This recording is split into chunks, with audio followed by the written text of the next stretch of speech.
बताया था। यह विशेष रूप से स्पष्ट किया गया था कि पाकिस्तानी सैन्य ठिकानों को निशाना नहीं बनाया गया।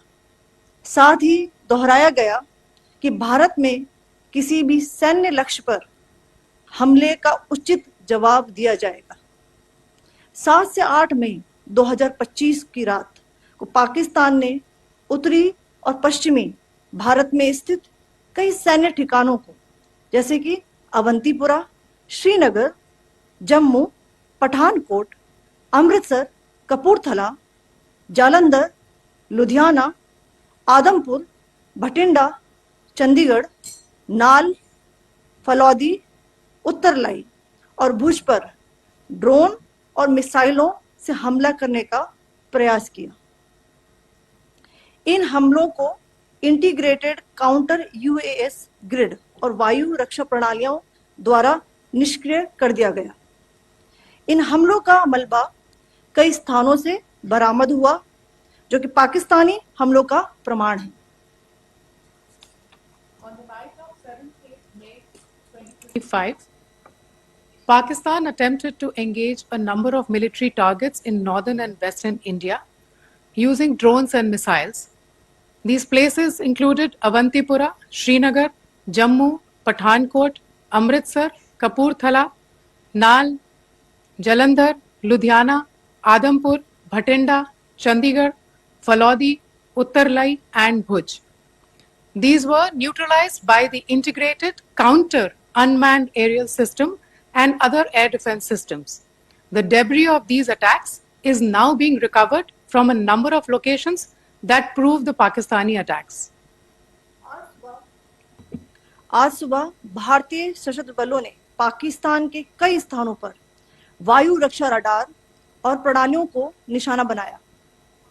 भारत की प्रतिक्रिया समान क्षेत्र में समान तीव्रता के साथ की गई। यह विश्वसनीय रूप से ज्ञात हुआ कि लाहौर में स्थित एक वायु रक्षा प्रणाली को निष्क्रिय कर दिया गया। Today morning, Indian Armed Forces targeted air defense radars and systems at a number of locations in Pakistan. Indian response has been in the same domain with the same intensity as Pakistan. It has been reliably learned that an air defense system at Lahore has been neutralized. Pakistan ने नियंत्रण रेखा पर आकरण गोलीबारी की तीव्रता बढ़ा दी है, जिसमें कुपवाड़ा, बारामूला, उरी, पुंछ, मेंढर और राजौरी क्षेत्रों में मोर्टार और भारी तोपखाने का इस्तेमाल किया जा रहा है।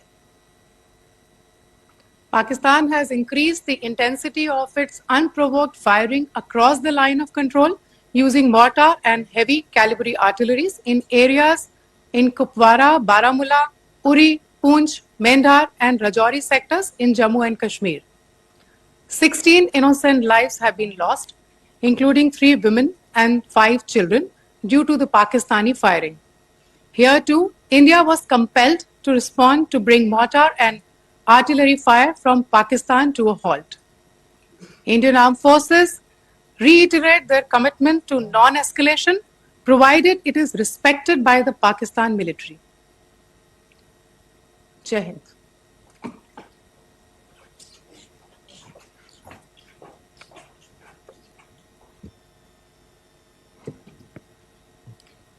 Thank you. Friends, this is, as I said, further to the briefing that was provided yesterday and some of the updates that have been just provided by Colonel Qureshi and Wing Commander Singh. I thought that we would just put some of the aspects related to the events that started on 22nd April with the barbaric terror attack in Pahalgam into further context, because there is a certain amount of commentary that has happened with regard to the events since then. And more than the commentary, there has been a lot of disinformation that has been directed at us from across the border. So a few things that I would like you to keep in mind. First of all, there is mention on all sides of escalation. I think the first point that you have to keep in mind is the attack of 22nd April in Pahalgam is the original escalation. ये जो सिलसिला है जो हम देख रहे हैं आज की घटनाओं को लेके, ये 22 अप्रैल के पहलगाम के हमले से शुरू हुआ है. एस्केलेशन वहां पे हुआ है और उस एस्केलेशन का जवाब भारतीय सेना ने, भारतीय फौज ने कल अपने एक्शन से दिया है.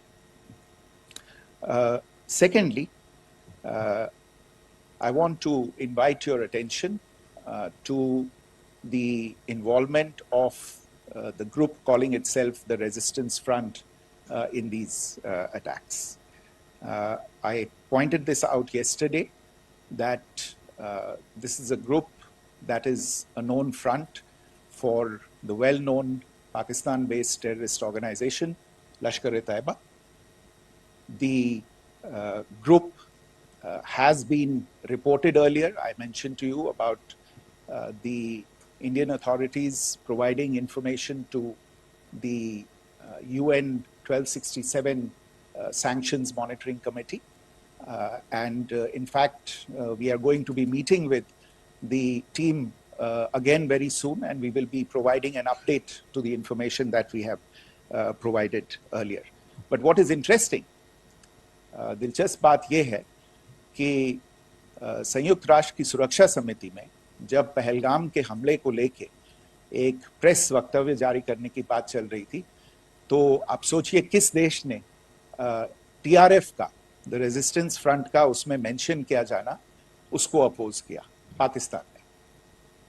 This was after the fact that the TRF claimed responsibility for this attack not once but twice, within a few hours after the incident on the 22nd of April, and then again on the morning of 23rd April.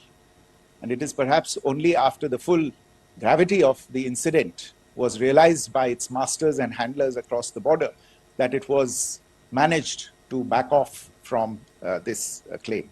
Obviously, that retraction doesn't convince anybody. तीसरी चीज जो मैं आपसे कहना चाह रहा था, और कर्नल कुरैशी और विंग कमांडर सिंह ने कल भी बड़े स्पष्ट शब्दों में और आज भी आपसे ये बात साझा की है.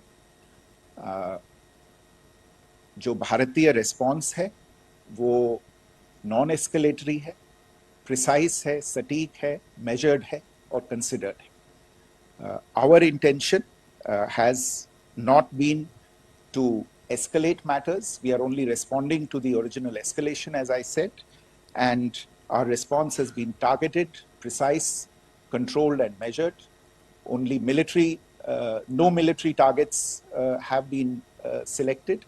Only terrorist infrastructure in Pakistan has been hit. Now, there are, as I said, a number of issues that have been raised in commentaries, and there's a lot of, as I said, unfounded disinformation and fabrication that has come from across the border. And I would just like to use this opportunity to set the record straight on some of these issues. The first of these is Pakistan trying to wash its hands off any and all involvement with terrorism. I think the Pakistani information minister said there are no terrorists in Pakistan. And I think he was challenged on that in the television program that he was appearing on.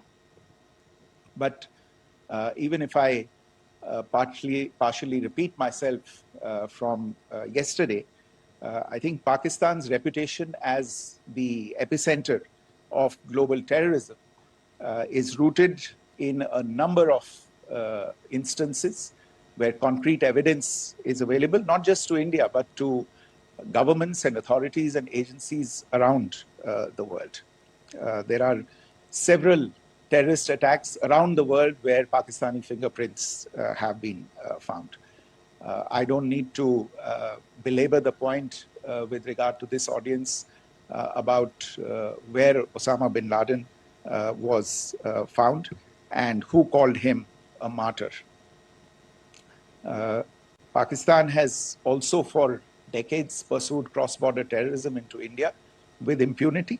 And as I said yesterday also, in order to deliberately mislead the international community, they claimed that the terrorist Sajid Mir was dead. They came under pressure, and Sajid Mir was then brought back to life, arrested, and is now apparently in Pakistani custody. Pakistan is also home to a very large number of UN proscribed as well as UN proscribed terrorists, as well as terrorists proscribed by a number of other governments in the world, including, of course, the Lashkar-e-Taiba and the Jaish-e-Mohammed, as well as their leaders, Masood Azhar and Hafiz Mohammed Saeed. आपने देखा होगा हाल ही में पिछले ही कुछ दिनों में पाकिस्तान के रक्षा मंत्री और उनके पूर्व विदेश मंत्री दोनों ने इस बात को माना है कि पाकिस्तान का ऐसे ग्रुप्स के साथ जो रिश्ता है वो क्या रहा है. Both the defense minister and the former foreign minister of Pakistan, I think they've done a more eloquent job of this than I could ever do in terms of describing their country's implication in international terrorism and their involvement in housing these kinds of groups. दूसरा जो विषय है वो है पाकिस्तान का जो एक दावा है कि एक इंटरनेशनल impartial investigation होना चाहिए, एक joint investigative committee होनी चाहिए. These calls for jointly investigating this heinous and barbaric attack in Pahalgam. Again, I think you know the history well on this. You know the track record well, and it is not a bright track record insofar as Pakistan is concerned. In fact, in the pursuit of justice for the victims of multiple terrorist attacks, whether it be Mumbai in 2008, in Pathankot in 2016, or many others. But in particular for these two attacks, India had offered to cooperate. India provided forensic evidence and urged Pakistan to bring the perpetrators of these attacks to justice. We, in particular with regard to the Mumbai attacks of 2008, where a Pakistani Lashkar-e-Taiba terrorist was captured alive, India provided extensive information and evidence related to the involvement of Pakistani terrorists in this attack.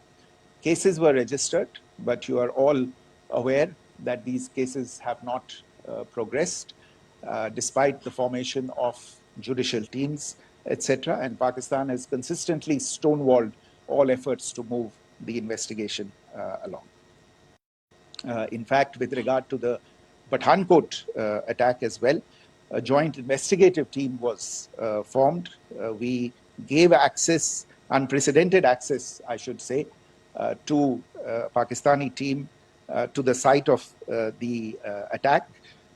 Details of call records data and DNA, etc., were shared with Pakistan. We had shared with them details related that we had been able to access to the addresses of terrorists. We presented evidence against the office bearers of Jaish-e-Mohammed who had conspired in the attack and the handlers of the terrorists who facilitated them and guided them in. But there has been no movement on this.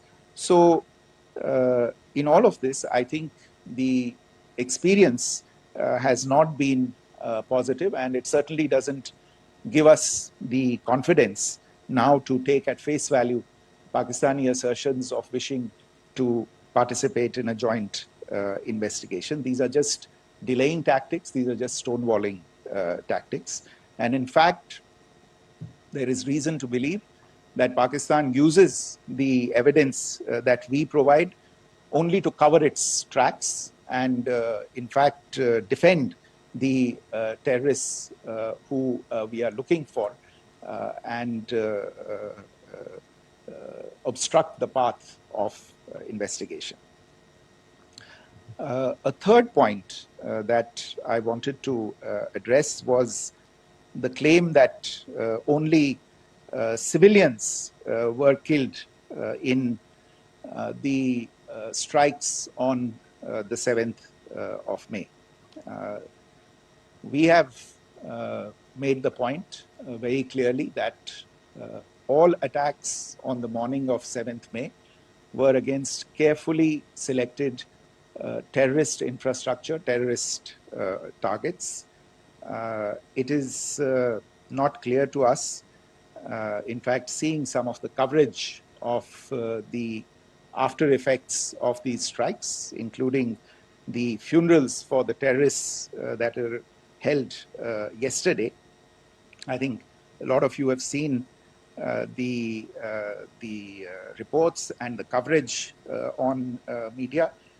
If only civilians, if any civilians were killed in these attacks, I wonder what message this picture actually sends to all of you.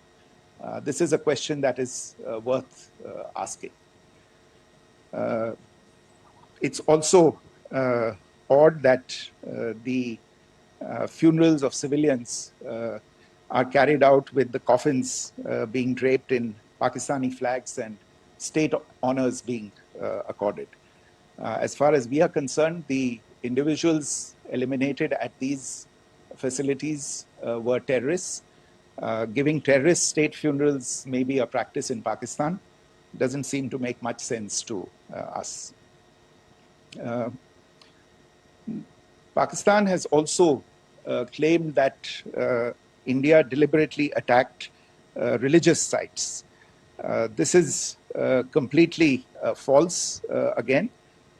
I have made it clear that the targets were terrorist infrastructure, terrorist facilities, and locations connected clearly with incidents of cross-border terrorism into India. And it is in fact Pakistan that is misusing religious sites as a cover to in fact radicalize, direct and indoctrinate and train terrorists.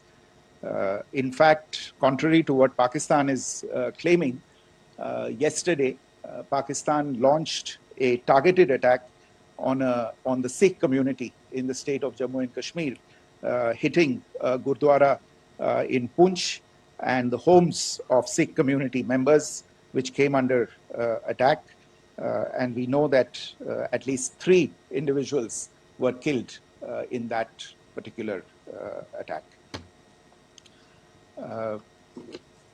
Pakistan is also making attempts to, in fact, just to add to this point, the retaliatory action that Pakistan has taken, in fact, is impacting civilians. I showed you the picture of the Gurdwara and the Sikh community members who were killed in this. There are other civilians also who've been killed and injured in these attacks. In fact, since yesterday morning, a total of 16 civilians have been killed and 59 others have been injured in the attacks by Pakistan. Not only this, Pakistan is also making attempts as part of its disinformation campaign to paint our action with regard to cross-border terrorism through the communal angle. If that is the issue, then I think I can do no better than to cite or point you in the direction of the Pakistan Army Chief's speech of 16 April 2025. I think that is the last word in communal rhetoric. And in the Pahalgam attack itself, you are aware of the kind of religious profiling that was done there. And perhaps there is a linkage between these two events. I can only say that these nefarious designs will not be allowed to succeed in India. And it is to be noted that people from all faiths, all religions, all regions in India have unequivocally, not just in India but around the world, have condemned these attacks. The Pakistani claims of now responding to India's strikes of the 7th of May. As I said right at the outset, it is India which is responding. The original escalation was by Pakistan on the 22nd of April. We are the ones who are responding to that escalation with the action that was taken yesterday morning. And again, I would like to emphasize that the action was restrained. It was directed towards non-civilian, non-military targets and confined to terrorist camps. And again, as we have been saying since yesterday, any further action by Pakistan, some of which we are seeing today, is nothing but escalation by Pakistan now, once again, and will be responded to and is being responded to appropriately. One point that I wanted to also address was the allegations to the targeting of a dam, the Neelam Jhelum project in Pakistan-occupied Kashmir. I want to say that this is an absolute and complete fabrication and a blatant lie. India has targeted only and only terrorist infrastructure, and the details of that terrorist infrastructure, together with the locations, were shared with you yesterday by Colonel Qureshi and Wing Commander Singh. I should note that if this kind of a claim is a pretext for targeting Indian infrastructure of a similar nature, Pakistan will be entirely responsible for the consequences that will undoubtedly follow. Finally, I want to address some issues that have been raised related to the Indus Waters Treaty and the disinformation that has been raised in regard to that as well. The fact is that there have been fundamental changes in the circumstances in which the Indus Waters Treaty was concluded, and they call for a reassessment of the obligations under the treaty. Over the last year and a half to 2 years, India has been in communication with the government of Pakistan. We've sent several notices to them requesting for negotiations to discuss modification of the treaty. India has for 6+ decades now honored the treaty, even during periods when Pakistan imposed multiple wars on us, and even when relations were adversarial.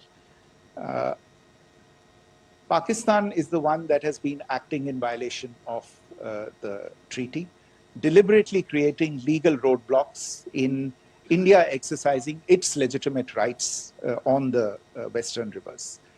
Any projects that India sought to build on the Eastern rivers and even on the Western rivers, which we are allowed to by the treaty, were always challenged by Pakistan, thereby hampering our rights to utilize our legitimate waters under the treaty. In fact, if you see the preamble of the treaty itself states that the treaty was concluded in a spirit of goodwill and friendship. Mark those words, concluded in a spirit of goodwill and friendship. ये भारत का धैर्य और भारत की सहनशीलता है जो 65 साल से हम इतनी प्रोवोकेशन के बावजूद इस ट्रीटी को निभा रहे हैं. However, as has been made clear earlier as well, Pakistan has not responded to our requests to enter into negotiations for a reassessment of the obligations under the treaty. A number of conditions have changed. This is a treaty that was based on the engineering techniques of the 50s and the 60s. We are living through the first quarter of the 21st century. Technological changes and technological advancements have to be taken into account. There are demographic changes. There are climate changes that have taken place. There is the imperative of clean energy. And of course, the terrorism that Pakistan has wreaked in the state of Jammu and Kashmir itself has hampered India's ability to exercise its rights under the treaty. Pakistan's persistent refusal to respond to our requests to enter into government-to-government negotiations on the modification of the treaty is, in a sense, itself a violation of the treaty. And therefore, India has taken the step of putting the treaty in abeyance until Pakistan abjures irrevocably its support for cross-border terrorism. Maybe I'll stop there. I mentioned earlier yesterday as well that this is an evolving situation. I would therefore ask all of you to be considerate and restrained. It will not be possible for us or my colleagues from the armed forces to share operational details at this point in time. Beyond that, if you have any questions, may I have time for only a few, and I'll try to answer those questions. Okay, I give the floor to Rishabh. On Secretary, good evening. This is Rishabh from Times Now. I just wanted to understand, as per the press release that has been released earlier today, it says that we have successfully hit at the air defense of Lahore. Does it give our forces a better chances if in case of further escalation? And are there other air defense places as well at strategic location that were targeted? Rishabh, you are violating the first rule that I set out at the end of my remarks. The press release that has been issued by the Ministry of Defense today speaks for itself. It is related to operational matters. It's been released by the Ministry of Defense. As more information becomes available, it will be released at the appropriate time. Once again, please don't go into operational details at this point in time because this is a constantly evolving situation. Yeah, go ahead. Foreign Secretary Smita Sharma, just wanted to ask, the Pakistani Minister Ishaq Dar in an interview has claimed that the national security advisors of India and Pakistan have spoken to each other, if you could confirm or deny, and is complete severance of diplomatic ties with Pakistan also on the table? I have no information with regard to contacts between the two national security advisors. Insofar as diplomatic relations are concerned, you've seen the steps that were announced in response to the following the meeting of the Cabinet Committee on Security on the 23rd of April. There are no further steps that are under consideration at this moment in time. Here, go ahead. Foreign secretary, मेरा नाम मनीष है, मैं TV9 Bharatvarsh से हूं और आपने खुद ही बताया कि कितना मिस इन्फॉर्मेशन क्रॉस बॉर्डर से आ रहा है। बल्कि ऐसा लग रहा है जैसे पाकिस्तान के प्राइम मिनिस्टर और डिफेंस मिनिस्टर तक भी प्रोपेगेंडा करने में मिस इन्फॉर्मेशन में आ गए हैं। वो कई बार तो ये तक दावा करते हैं कि हम 3 राफेल हमने गिरा दिया, इतने हमने मिग गिरा दिए, और जब उनसे पूछा जाता है तो वो कहते हैं कि सोशल मीडिया में हमने ये सब चीज़ें देखी थी।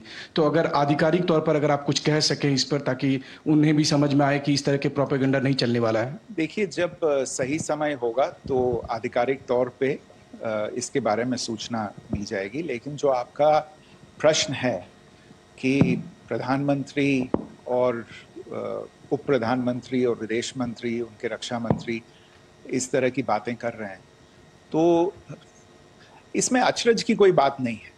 आखिरकार ये एक देश है जिसने अपना इसका जन्म लेते ही झूठ शुरू हो गया था।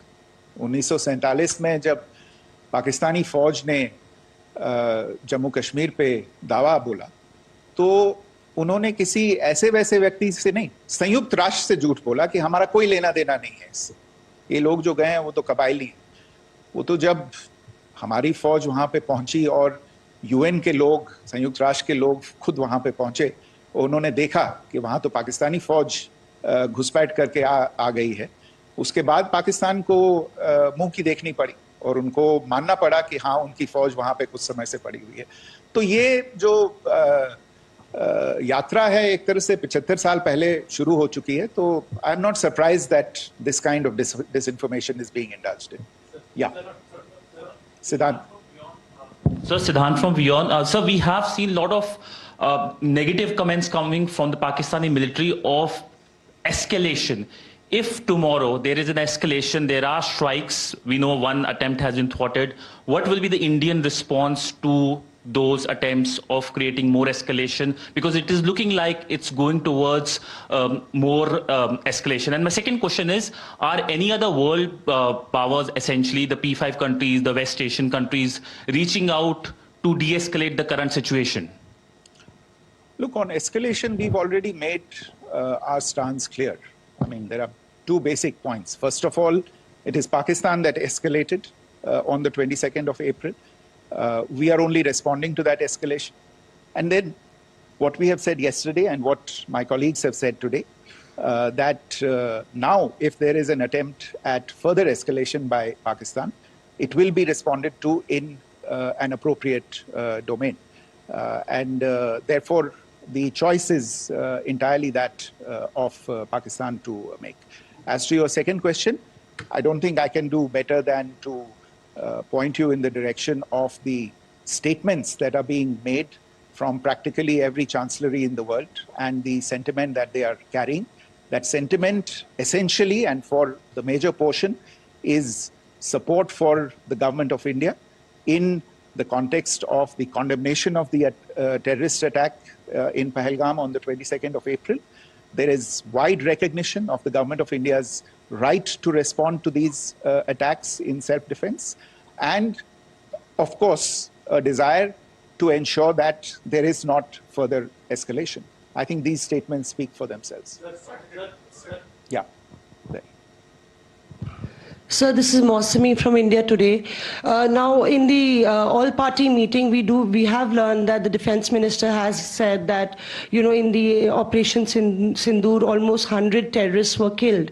Would we have any details about what is the number like, and also about if there were any big faces, masterminds, terrorist masterminds who were in fact killed? There is also a report that Masood Azhar's family's 10 members have been killed, and Rauf Asghar, who was actually the mastermind of Pulwama, he's also been badly, severely injured.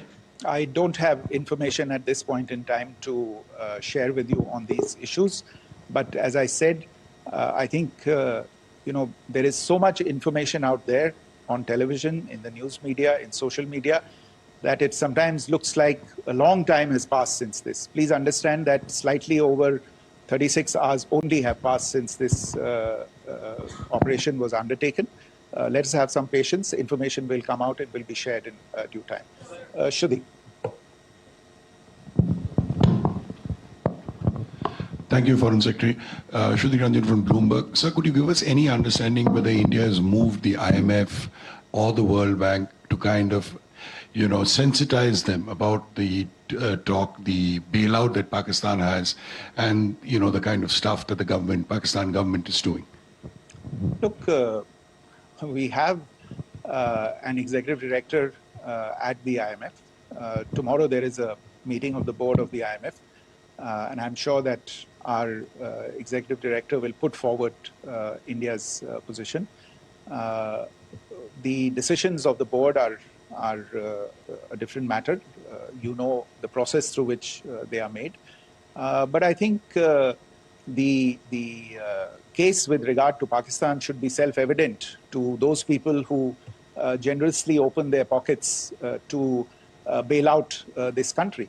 And since you are from Bloomberg, I think you would have the data on how many IMF bailout programs have been, very good, thank you, have been sanctioned in the space of the last 3 decades. And I think you would also have an idea of how many of those programs have actually reached successful conclusion. Probably not many. So I think this is a decision that board members have to take by looking deep within themselves and looking at the facts. So we can, one last question, sir. Yeah. One last question. Foreign Secretary, I'm Siddhant from CNN News 18. I would like to know, since it's an opportunity to speak to you, I would like to know the response coming from United States since last 3 weeks. Saudi Arabia, Qatar. In fact, Prime Minister Modi spoke to Qatar before the strikes that evening. Perhaps how do you read the support coming from these countries? Perhaps traditionally they were seen on the other side. This time around, their statements are strong worded. In fact, India-Saudi joint statement also had a very strong condemnation, strong worded condemnation. United States at all level have condemned the attack and have extended support. In fact, Saudi Deputy Foreign Minister is in India. He just met EMS Jaishankar. Also, if you could shed some light on his visit, his meeting with EMS Jaishankar. In fact, we have also been told that he met Prime Minister Modi. Thank you. Look, all the countries that you named and many others, we have been in touch with them. The Prime Minister has spoken to a large number of world leaders. A large number of world leaders have called him, as have called the External Affairs Minister. As we speak, there are conversations going on today as well with world leaders. And your assessment or conclusion of the general tenor of these messages is very much on point. And I think this is a recognition of the fact, firstly, of the barbaric nature, the unprecedented nature and character and features of the attack in Pahalgam, and a recognition of India's right to respond to this.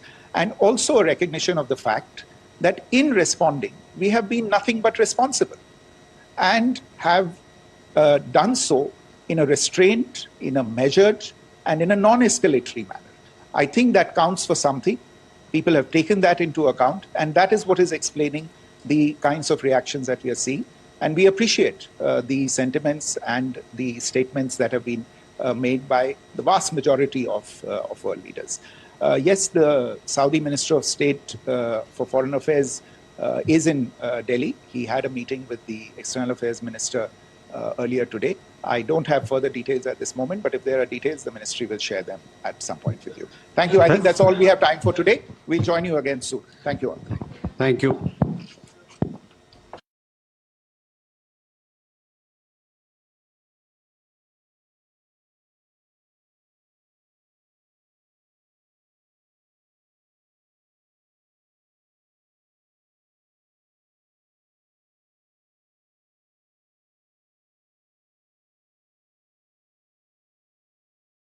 भरोसा दिलाया नहीं, जीता जाता है। और मेरा भरोसा सिर्फ टाटा नमक। देश के 100 नमक के लैब टेस्ट में पाया गया है कि सिर्फ टाटा नमक में है सबसे ज्यादा